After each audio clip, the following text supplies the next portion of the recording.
I'm Ashlie Ithurburn. I'm from Birmingham, Alabama. Fantastic. Ashlie, you just completed the Southern States 200. You are the two-time female champion, and this year you were third overall. So tell us, how are you feeling? Uh, I'm feeling pretty good. Feeling pretty tired. Probably ready for a nap soon, but a little dead inside. I was telling my husband as we finished. But yeah, good overall. Good deal. So, as someone who's coming back as a defending champion, you and I talked at the starting line, and you told me this was just going to be a little bit more fun. You want to take in the scenery, and then as we watch you run across the 2 days, you were not taking a fun run. So, what happened, and was that a ploy, or was that the strategy change mid-race? I think it's kind of my way of lessening the stress, the pressure of, yes, now I'm coming back. I've got a bit of a target on my back, if you will. And it helps me to just relax, enjoy the time, let it be what it is. But the minute that start happens, I'm all in. It's just my nature. So it's really tough for me to just let things roll. So yeah, I think I was minimizing it a bit for my own self, probably.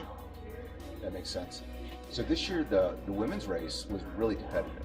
It's between you and Amanda Lynch and Stacey McCurtney, the top three ladies. Did you guys run together at any point, and what was that relationship like? Yeah, that's a really good question. We ran together a little bit, didn't get to know each other very much though. In other races, we've kind of met people, kind of run for a while, get to know each other, history. But no, Amanda and I ran a little bit, got to know what her resume was, if you will. But we kind of did our own thing. So I think from the get-go, maybe we both were watching out for each other a little. And Stacey also, I knew was, really talented, had a great resume. So I got to run with her a little bit, but we didn't really have too much time to talk.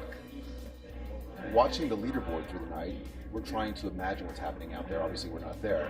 So we saw that there was a lot of leapfrogging between you and Amanda, back and forth, back and forth.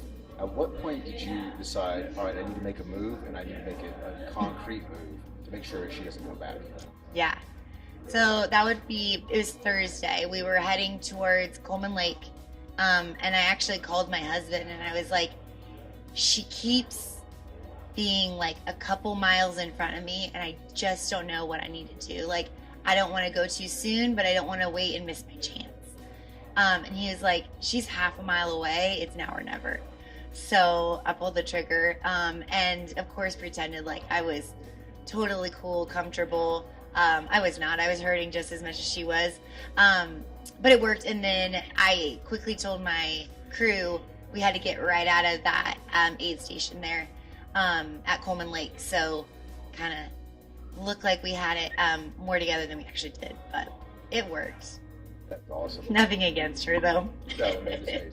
She's amazing. So as a two-time runner of Southern States, for folks who might be thinking about this race, there are not a lot of big races east of the Mississippi. Right. So all of our friends out west, all the folks who are interested in the big 200 milers, what would you tell them about this race?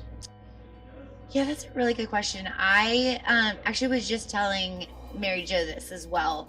I feel like when you start this race, they're kind of painting, David's painting a picture of Georgia, Alabama, pinhoti. And you really get to see the change from Georgia to Alabama, from the trees to the terrain, the rocks, the culture. And I think that's really beautiful. And then ending here at Bald Rock and Cheehaw, you get to have this really epic finale.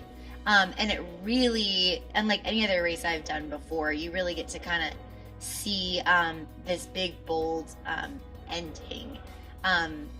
And that climb itself is just beautiful. No matter what time of the day it is, nighttime, morning, sunrise, it's amazing. So, yeah, I would say that it's kind of a depiction of, I think, both states, and especially the Pinhoti Trail, which is beautiful in and of itself.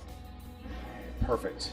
So I told you we were going to ask a couple questions that will make you think. So this is something that we ask our children every night at dinner. So the first question is, what was the worst thing that happened to you during this race? I know that. So when it started raining, I think it was the first night, Wednesday, It was about 3 a.m. The rain was not an issue, but it started coming down pretty bad. So I was okay, whatever. Let's have some fun. Let's play some music and kind of sing and get distracted. But that led to me making a wrong turn. I missed the flag and went almost 2 miles downhill completely. So then eventually flipped around, but it was all uphill. So that was unfortunate and cost me a good bit of time and was pretty demoralizing on day one. So yeah, I think that was definitely the worst. Second worst though, I do have another. Accidentally left an aid station with somebody else's poles. And they were definitely nicer than mine, so I felt like I had to return them. But that cost me a little bit of time as well.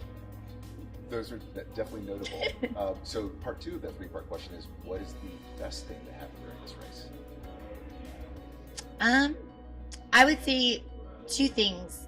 One, sharing it with friends who had never experienced an ultra before. That's what I love about having pacers or volunteers in your crew. They get to see it, and they see something that's special to you, but also just see the atmosphere of ultras. And it's such a fun and involved group of people that are passionate about something, but they're passionate about it together, and they encourage each other. Yes, it's competitive, but we're all on the same team. So seeing it through their eyes is very cool. And then the second would be right at the finish. We had a guy chasing me. I thought we had it in the bag, and I was just going to hike up Chiha, and my husband had other plans according to the trackers. So we were hauling it, and I'm pretty sure my heart rate has never been that high, but it was fun to kind of push at the very end in a way that felt more competitive than I thought it had to be. Fantastic, I love that. And then the last part of that question is, what is the memory you will take away? What's the big overarching memory you'll remember about Southern States 200, your second run? It's a good one. Think about that.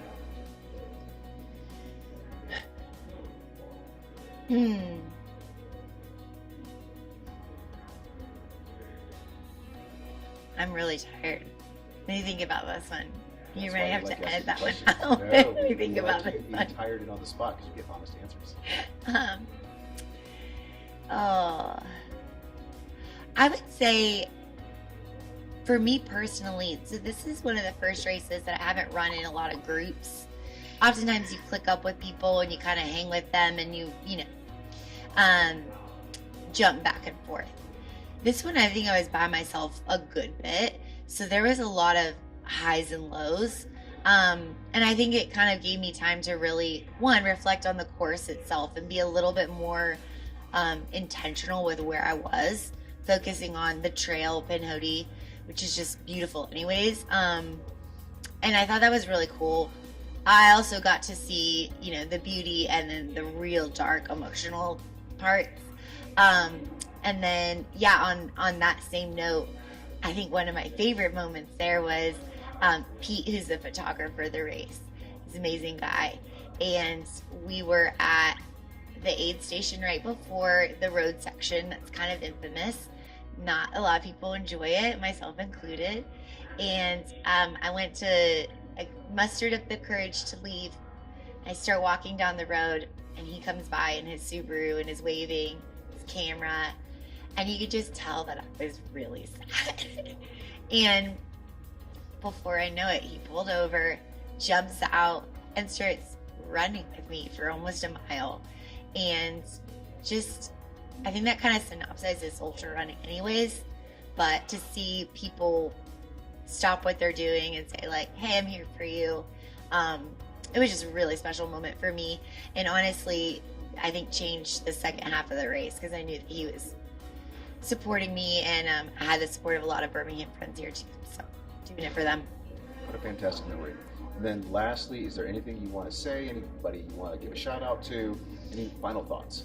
Yeah, definitely for my crew. I had good friends, Chris Edmonds, Elizabeth Pierce, and Tristan Sumter came out and helped, and they had all in different capacities had different experiences with ultras, some none, and then ones that had actually run hundreds before. So it was fun to see it through their eyes, appreciated all they did.